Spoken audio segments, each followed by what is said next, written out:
Hello friends, this is Ali Khan. Welcome to my channel horror stories with Ali. कैसे हैं आप लोग? उम्मीद है सब खैरियत से होंगे और जहाँ कहीं भी होंगे खुश होंगे। अल्लाह ताला आप सबको ऐसे ही खुश रखे, सेहत वाली लंबी उम्र अता फरमाए, ज़िंदगी में कभी भी किसी का मोहताज ना करे।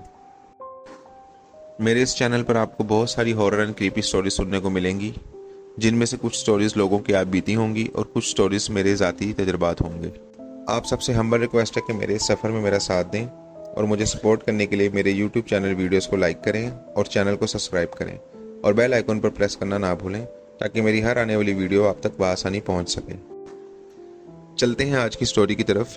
कहानी शुरू करने से पहले आयतुल कुर्सी और चार कुल पढ़ लें और अपने ऊपर फूंक लें, और अगर लाइट बंद है तो ऑन कर लें। अगर फ्रेंड या फैमिली के साथ स्टोरी सुनेंगे तो ज़्यादा बेहतर रहेगा, वरना कहानी सच में डराने लगती है।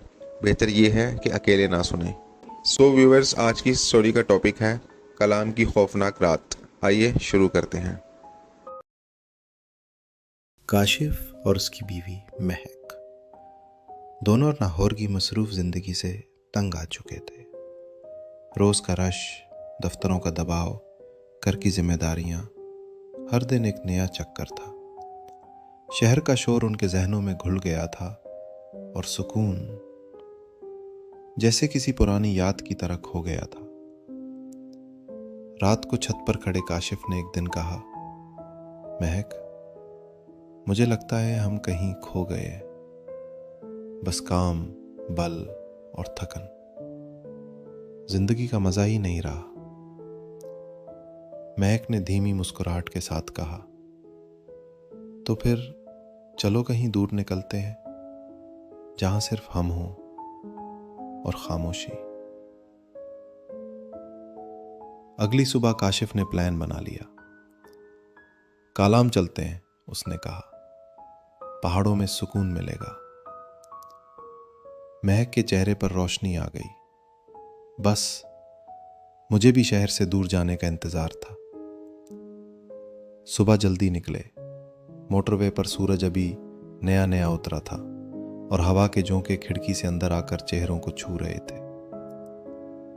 रास्ते के दोनों तरफ सब्ज खेतों की लहराहट, दरख्तों के साए और दूर से उभरते बर्फपोश पहाड़, सब कुछ फिल्मों जैसा लग रहा था। एक छोटे से ढाबे पर रुककर दोनों ने नाश्ता किया। गरम चाय, समोसे और दही भले। महक ने हंसते हुए कहा, यहाँ की चाय लाहौर के कॉफी शॉप से बेहतर है। काशिफ ने मुस्कुराते हुए जवाब दिया, यहाँ जिंदगी असली लगती है, मसनूई नहीं। जब वो कालाम पहुंचे तो हवा और भी ठंडी थी और आसमान इतना साफ जैसे बर्फ से धोया गया हो। दोनों ने एक छोटा सा होटल देखा, वैली व्यू गेस्ट हाउस। इमारत पुरानी थी मगर साफ और पुरसुकून। रिसेप्शन पर एक बुजुर्ग आदमी बैठा था। कमरा चाहिए? उसने मुस्कुराकर पूछा। काशिफ ने कहा, कोई और मेहमान है? बुजुर्ग ने आहिस्ता से जवाब दिया, नहीं, आज कोई नहीं। पूरा होटल आप दोनों के लिए खाली है। महक ने काशिफ की तरफ देखा। अजीब सा लग रहा है, मगर सुकून भी है। काशिफ ने हंसी में कहा, परफेक्ट, बस हम और कुदरत। इनका कमरा ऊपर कोने में था। बालकनी से डेरिवेटिव और पहाड़ों का मंजर नजर आता था। कमरा साफ और बिस्तर के पास एक पुराना लकड़ी का लैंप रखा था। हवा ठंडी थी और दरिया के पानी की हल्की सी गूंज सुनाई दे रही थी। शाम ढलती गई। महक बालकनी में खड़ी होकर बोली, यहां वक्त रुक गया लगता है। काशिफ ने कहा, बिल्कुल, बस हम हैं और ये सुकून। कुछ देर दोनों खामोश बैठे रहे। चांद पहाड़ों के पीछे से उभरा और दरिया के पानी में उसकी रोशनी चमक रही थी। सब कुछ परफेक्ट था। लेकिन फिर रात ने अपनी कहानी लिखनी शुरू की। फिर रात बदल गई। कहीं दूर से एक कुत्ते के भौंकने की आवाज आई। फिर अचानक खामोशी।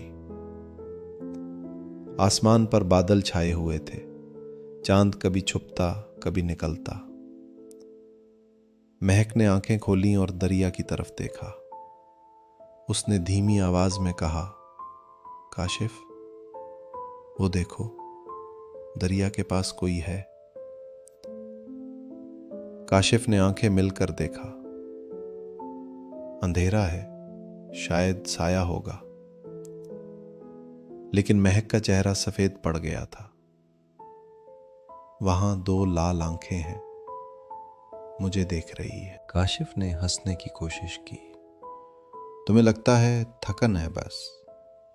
लेकिन उसके अपने हाथ ठंडे हो गए थे। उसने पर्दे बंद किए। चलो सो जाओ, कल सुबह सैर के लिए चलेंगे। जैसे ही पर्दे बंद हुए, हवा का एक तेज झोंका अंदर आया और लाइट ऑन ऑफ होने लगी। रात का सुकून अब अजीब लग रहा था। हवा में एक ठंडी सी गूंज थी, जैसे कोई चुपचाप देख रहा हो। कहीं से हल्की सी चीख, फिर खामोशी। पानी की आवाज अब तेज हो गई थी। महक का दिल जोर जोर से धड़कने लगा। काशिफ सो गया, लेकिन महक की आंखें छत पर जमी रहीं। उसने बेड लैंप ऑन किया। लाइट जली, फिर बुझ गई, फिर बार बार ऑन और ऑफ होने लगी। उसके साथ टक टक की चरचराहट जैसी आवाज। बालकनी के दरवाजे पर टॉक टॉक 2 बार, बराबर वक्फे से। महक ने सांस रोक ली। दरवाजे के पीछे से किसी के चलने की हल्की सी आवाज आई, जैसे पैरों के नीचे लकड़ी चरमराई हो। फिर ऊपर से फर्नीचर घसीटने की आवाज, कर्र, ठक। महक ने काशिफ को जगाने की कोशिश की। काशिफ, उठो। लेकिन वो गहरी नींद में था, जैसे किसी ने उसकी नींद कैद कर दी हो। दर्जा हरारत गिर गया। हवा बर्फ जैसी हो गई।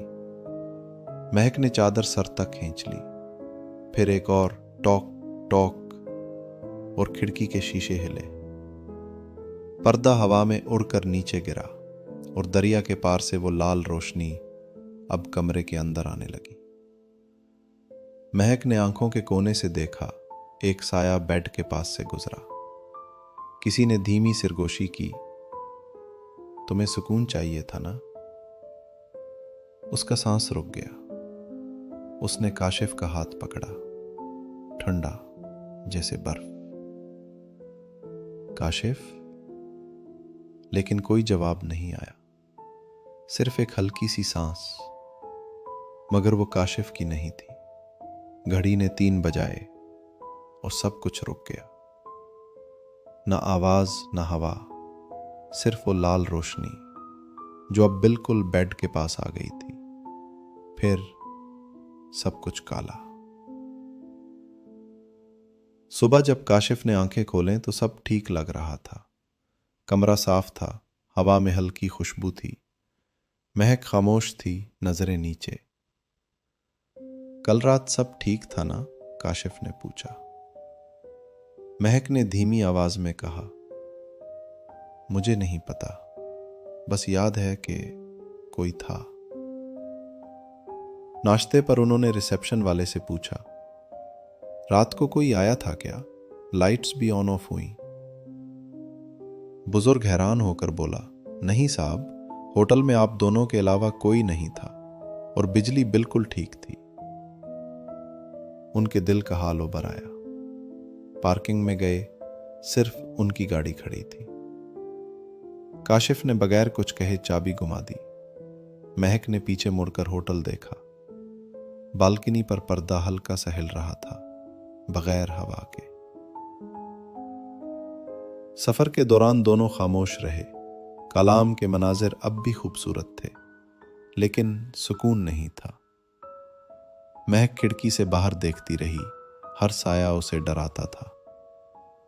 काशिफ स्टीयरिंग थामे हुए था, लेकिन उसके चेहरे पर भी वही सवाल था, क्या वो ख्वाब था या हकीकत? कभी कभी महक रात को बालकनी में खड़ी होती है और आसमान की तरफ देखती है। कहीं दूर दरिया के किनारे से उसे लगता है वो लाल आंखें अब भी उसे देख रही है।